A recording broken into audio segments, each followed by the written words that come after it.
Hey, so what's up, good people? Welcome back to yet another episode of our TechTrends Podcast.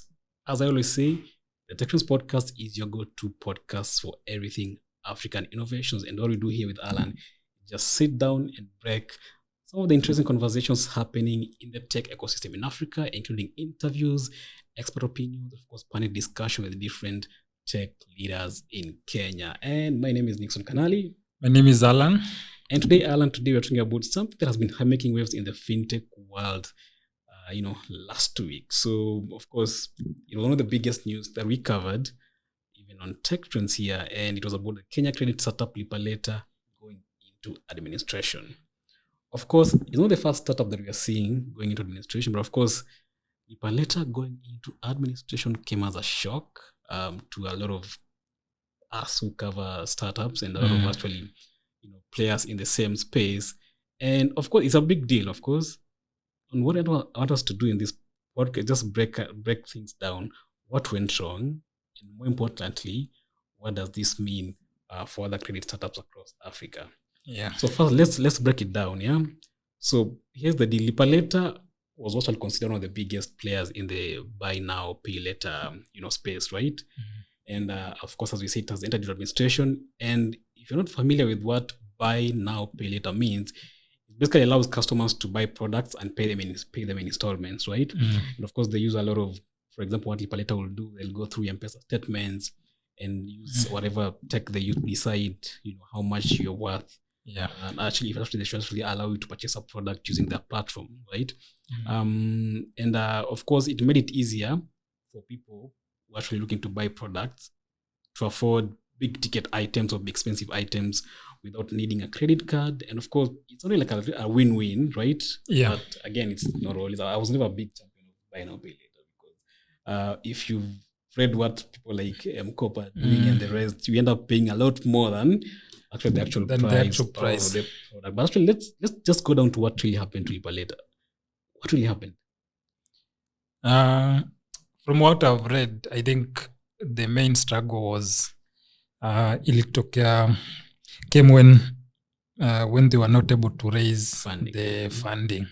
So I think with that also the challenge now came in terms of like being able to I think they were facing either having to decide to shut down the company in terms of like having to lay people down, or they fundraise. Mm-hmm. So, and I think also the leadership, not sure how they made the decision, but then the leadership sort of like had hope in raising a new round of funding. From what I've read, one of the senior leaders mentioned they had like high hopes of raising the funding in 2024. And so when the funding couldn't come through, then they had no other option than to declare sort of like either declare bankruptcy or go into administration. Yeah. So, of course, as you say, reports suggest that Lipa Later actually struggled with a few big issues. First is securing funding, as you mentioned. Yeah. Of course, this is something that actually has happened to a lot of other startups in Africa, failing to raise funding. So, I know there's a time, a lot of other startups that actually have gone into administration. One of the reasons they are basing the reason for them going into administration is actually just failing to raise funding. There was things about managing rising defaults, like people are borrowing or just and not paying back. Back. That's sort of a big thing. So of course this affected their cash flow. They couldn't just keep up, and eventually everything just became unsustainable. And of course here we are.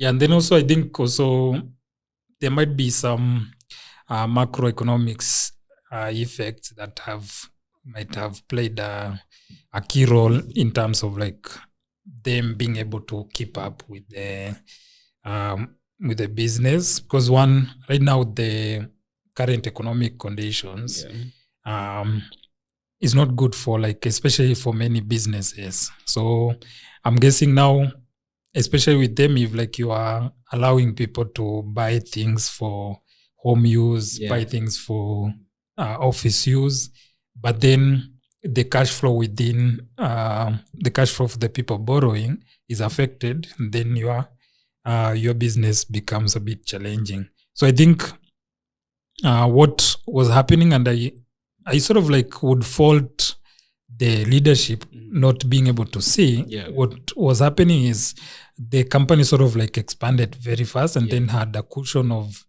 funding, prior funding, that they couldn't see challenges ahead.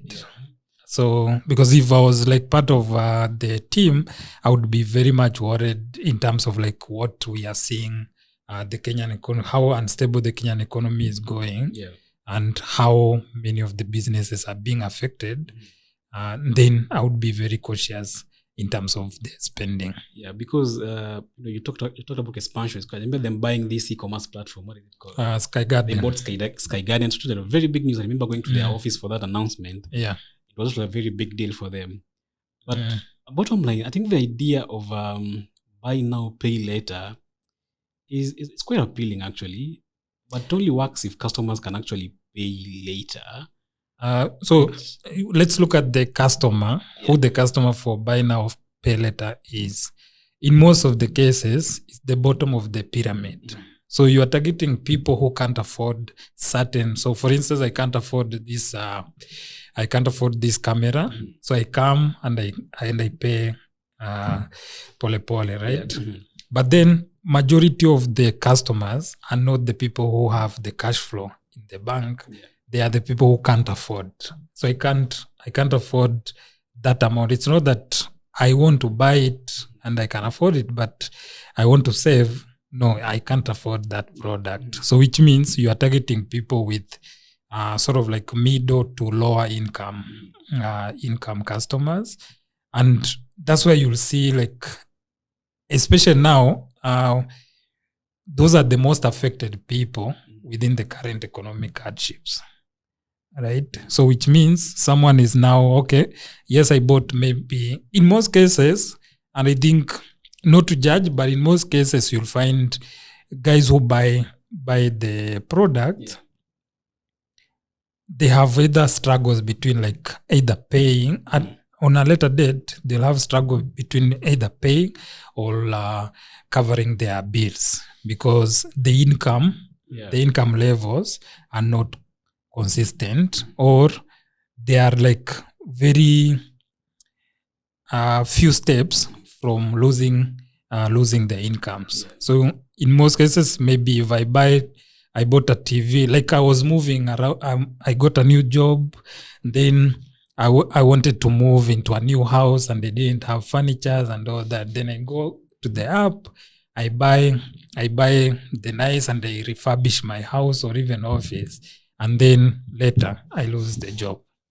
So becomes now repayment before restructuring becomes a challenge. And those are some of like, I would be interested, for instance, to host one of the leaders to sort of like understand from the inside. But unfortunately now we have to use the data we have from the news. But I think just based on what you said, I think, because they do a lot of risk assessments before they give you, even just allow you on board to the platform.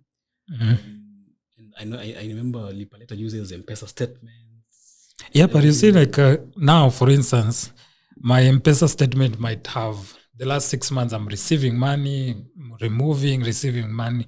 But the bottom line is, what is the key appealing point for me having to take something? For instance, I'm a student who wants to buy a laptop, right? Yeah.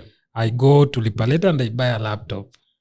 The fact of the matter is I'm a student. So I have no income for almost like the next 2 to 3 years as I take the studies. So unless my parents commit to paying for this laptop, there are chances, if I'm put into position to pay for the laptop, I'm not going to pay.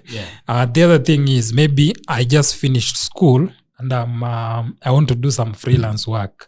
I want to buy some cameras, and all that, and start.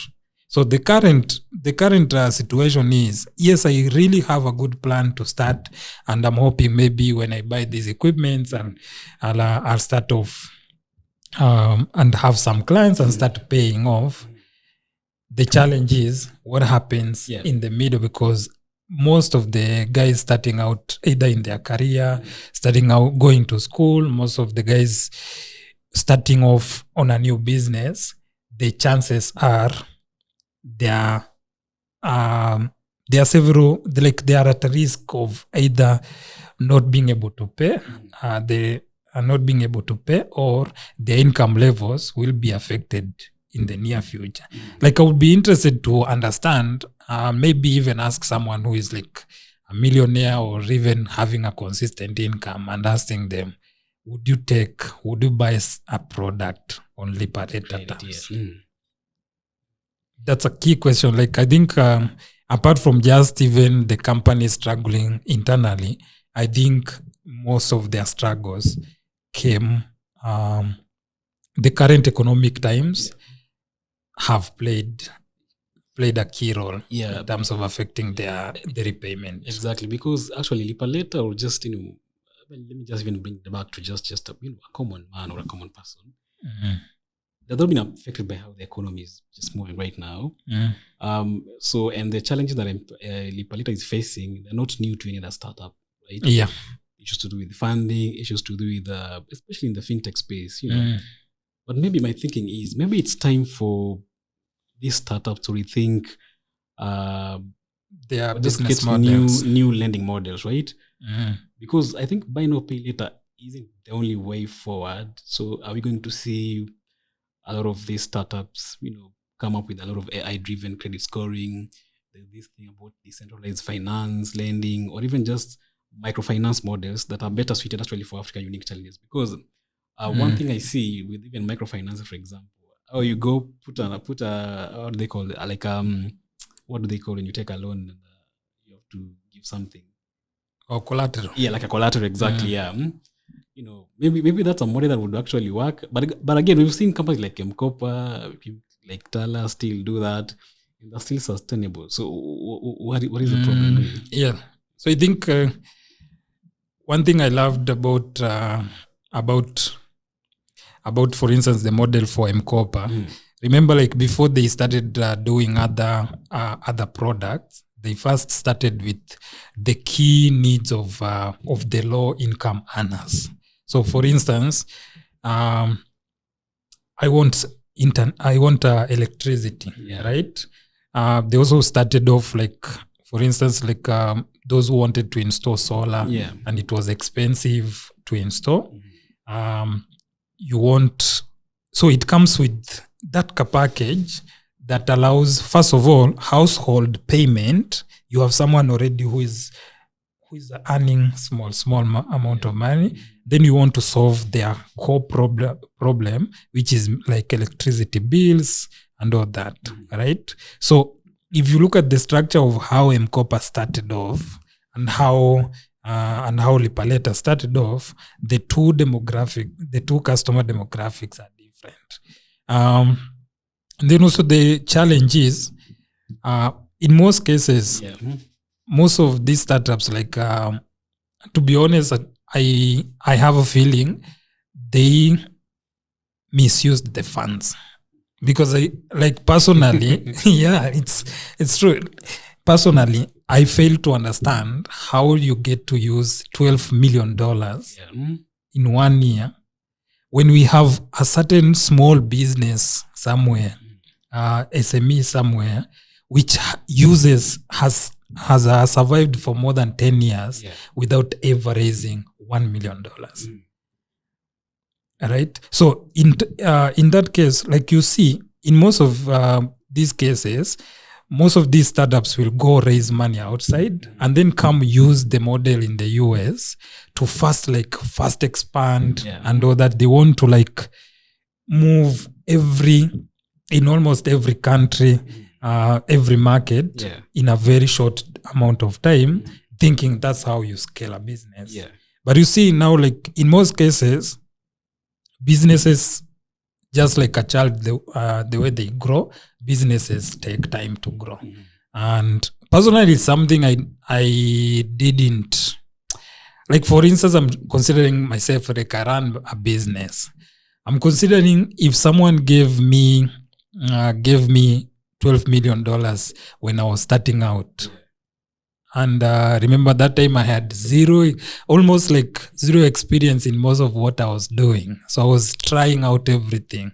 So you give me like $1 million to test waters with. You can do so much with it. Yeah. Because look at what I found here. So apparently M-Kopa raised its first seed round of $40,000. That's equivalent to around 5.2 million Kenyan shillings at the current conversion rate in April 2019.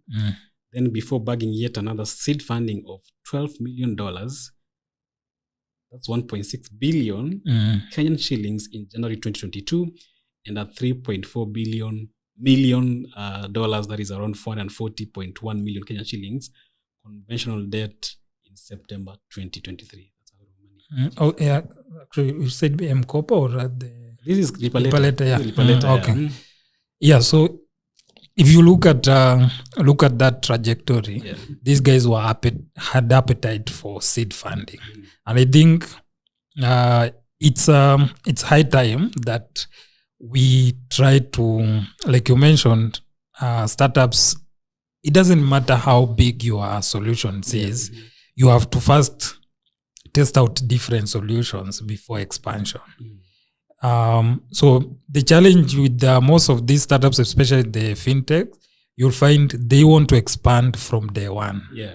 Like as soon as you receive the money, you want to be in every market, dominating every segment of your business model in the next few months. So they have no room for like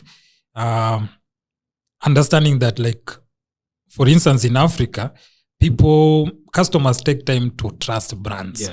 Like Safaricom, for instance, if I use it as an example, didn't start being the darling or the best brand from day one. They like took time to build the different segments of their business, and then also the leadership experience. So like most of the startups, you'll find the founders, sorry to say, most of them, sometimes you'll find the founder, yes, had the greatest idea, but then they're not the best people to execute the idea.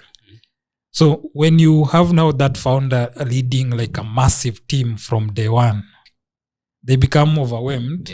And by the time also they are realizing the ship is sinking, there are pressures from investors.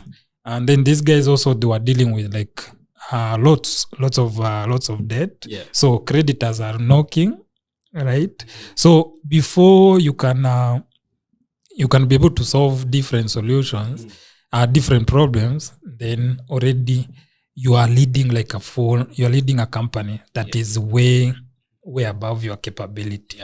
So I'm actually a strong believer of working on a product. Just choose one product, build on it, and make it work.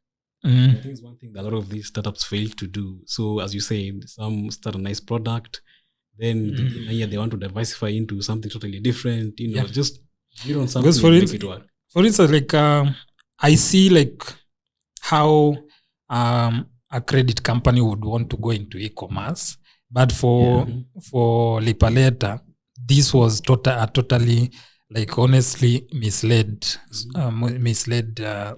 decision because e-commerce and credit-based purchases, they are different. So you see, like you already have moved out of the market you wanted to serve. You want to now to go into a general retail market in a way that now as we make more money from these other platforms, we can start paying off these other creditors on this side. But the fact of the matter is, this other model is struggling. So you come add another model that you think will work, then it becomes a bit different to sell.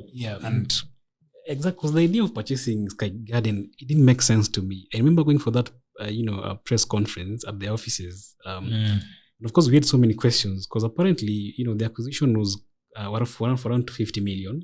So $1.9 million. So you're here struggling to raise funding. You're here struggling to, we've read articles about how employees were complaining about how they're not being paid. Yeah. How there's even a company, what is it? The African Foresight Group. Yes, Africa, that even sued. So they sued Lipa Later last year actually over an unpaid that $13,516 consultancy fee. Right? Yeah. So it makes sense. You're here struggling, you can't pay staff for complaining. Yeah. Then you go ahead and acquire Sky Garden for 250 million Kenyan shillings. It doesn't make sense to me. Yeah. I think what I'm like at this point now, there's one thing I've learned from one of the podcasts I was listening to of the founder of Gimlet. One of the key things that he had to do when he was starting the company, he had two choices. He was receiving money from one investor who wanted him to build a platform. All right? But in his capacity, he wants the company to be a content company. Yeah. So I remember listening to that episode and learning so much in terms of like decision making that once, even after receiving the money, he had to seek leadership training. Yeah. This was a guy who, like Alex has experience in media. Like he knew like producing content that could go viral and all that.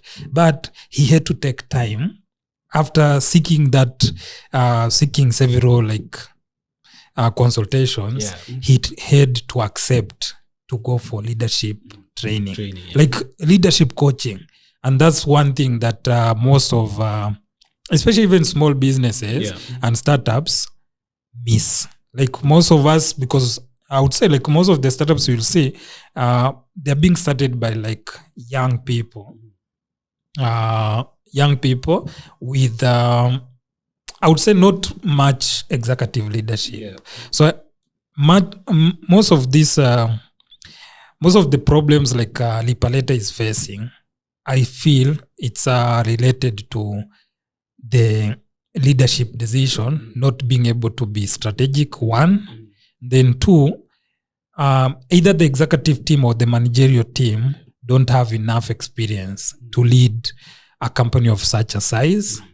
Then three, and most important, they took too much money at the start and they went all in terms of spending, not all in terms of testing the business. No, they went all in terms of spending.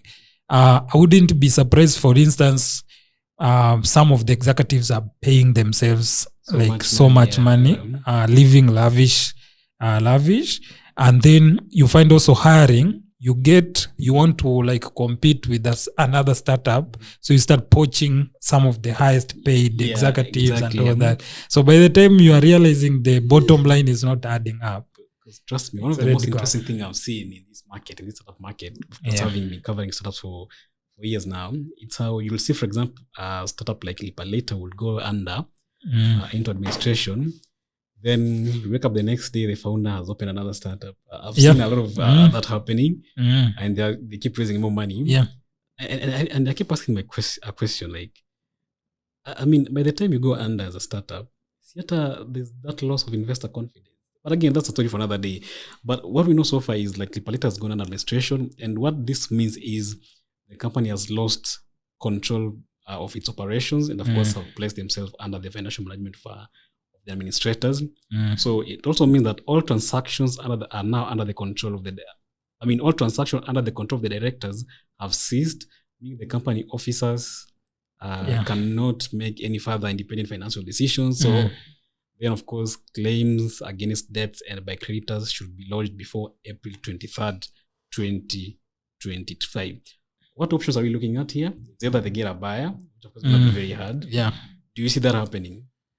No, because on one hand, they bought struggling startups, that is Sky Garden, of which I don't see.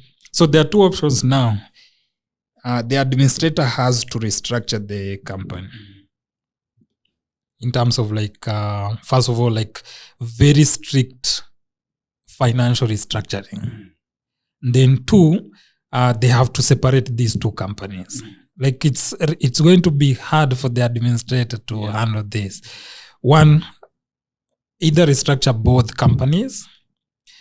Two, sell off one of the company to a buyer. Or three, now debt relief plan. Debt relief. And then the final one, I think the best is Lipa Later has established itself, as a brand for the market, right? And there are options. I think like if the administrator squeezed the financing that the company has, there are chances of reviving the company, right? That's my hope. But the definite decision for me, for instance, if I was to take on the decision, I would have to first of all get Sky Garden off the hook. Another option would be just total liquidation. Just sell off the assets and pay off creditors. That's an option as well. Yeah, but then I'm not sure the company is. I'm not sure with the financing status, but I'm not sure the company is able to pay all the creditors, and I think that's why the creditors brought in the administrator. So there are options. Either some, even if they sold off the company right now and the assets and all that liquidation, I'm not sure they'll be able to pay all the money. Because remember, the funding from the investors are yet to get the yield. And also, which means now, in most cases, there are some investments that come with caps. So you can't, in any circumstances, even if you are to liquidate, they come first, even before any other claim. Interesting. So at the end of the day, Lipa Later story is a reminder that actually financial innovation needs to be sustainable. And I think it's a conversation we've had on this podcast so many times. Even as a startup, as much as you're getting funding from investors, how do you build sustainable business models? How do you actually build a business that brings you money, so that should that funding stop, so should that funding stop, you actually have funding to actually, make you sustainable. So, bottom line, the fintech space, because buy now pay later is still the fintech space, it has so much potential. But we need some really solid risk management and long-term strategies. Even, because Lipa Later is a very successful startup. And then when you see a startup like Lipa Later going and crashing and burning, it's really that's like precedence for the market. $12 million is not a small investment, and I know, like in terms of testing out, so far the growth has been there, but then it also questions, and I think that's one of the areas I'm really interested. How do you scale sustainably? That aspect, because many businesses, it's not only Lipa Later experiencing the challenge. Even most of us, you'll realize like we come to that point where you have to either scale down or scale up.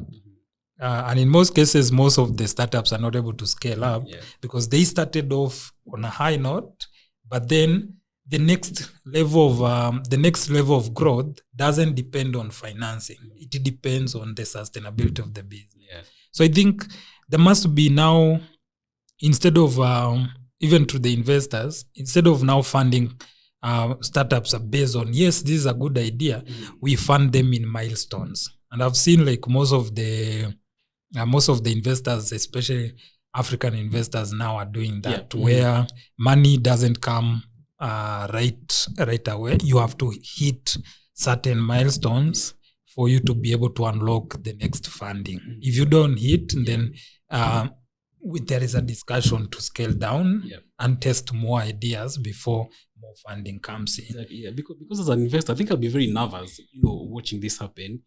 And I think what this fintech startups in Africa, and even just any other startup, they need to just do more than just show growth. You need to prove to me as an investor that you're financially stable. Actually, don't just depend on my funding.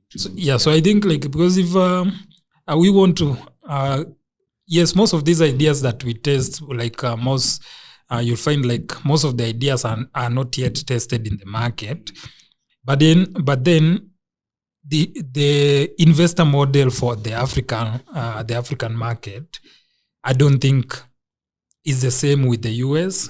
That if you are given so much money, people will love you so much that they start coming and you grow like crazy, like Google and all that. It's not possible. Yeah. In Africa, people buy when you solve their problem. And we have so much fundamental problems in terms of like the customers have so much fundamental problems that before the secondary spending comes in, which is where now like Lipa Later was operating, it usually takes time before someone makes such a decision. So it should be now a lesson to like most of the startup founders and also the investors, the restructuring to start being favorable. Where during the initial stages, you apply the model of training and funding. Then after the startup has grown to a certain level, then you come in again with more coaching and funding. And then later now you can allow the startup to start growing. And it should also, the control of the company, as much as we want to like at a later, according to the growth stage, also the experience of an executive team is important. So there should be an opportunity also for like appreciate that most of the startups, as much as they are led by the founders, it might be one of the key reasons where at some point for a business to scale up, there is need for an experienced executive to come and lead. And in most cases, most of the founders, we never want to let go of our businesses in some point. Yes. Wow, that's a very interesting, quiet and short conversation. And of course, I'm hoping we won't come and sit here again and talk about another startup going into administration because we love startups. We love what they're doing for Africa. We love the business model they're building. But as I said, a lot of these startups need to rethink their business models. How do they make them sustainable? But of course, the questions as we just wind up is, is this the beginning of the end of BNLP? Yeah, there's something Africa? I've remembered. We keep talking about the government startup bill because I think also at some point the government needs to come in and try and support startups. Honestly, like in this situation, I would just be sort of like, I'm wondering where does the government come in terms of supporting this startup? Exactly. Like, is this startup important enough to the government, especially the KRA? Because the KRA has been receiving good tax from the transactions. Yeah, but I think a lot of African governments are still figuring out how to just handle, especially digital lending, where apps like Lipa Later fall. But maybe what we see happen to Lipa Later could signal a lot of stricter regulations around fintechs and oversight. Maybe that can happen because there's a lot of things at stake here. A lot of things to unpack, Alan. But as I said, we hope this is not the beginning and the end of the buy now, pay later in Africa, or it's just a bump on the road. Yeah, I'm hoping. Can we get like? I'm not sure whether it will be allowed, but it would be interesting to have a conversation with the appointed administrator to sort of like discuss. I don't think they'll be open to speak. That I'm so sure. I don't think they'll be open to speak. But we'll try to figure that out. But thank you so much, Alan, for this conversation. So let's keep the conversation going. Of course, I know a lot of you have used Lipa Later if you're watching or listening to this podcast. So I don't know what happens to you. If you had a cologne still paying in Endelea Munawacha, but please let us know. No, this is when the pressure comes in. Because part of the recovery is to recover the debt.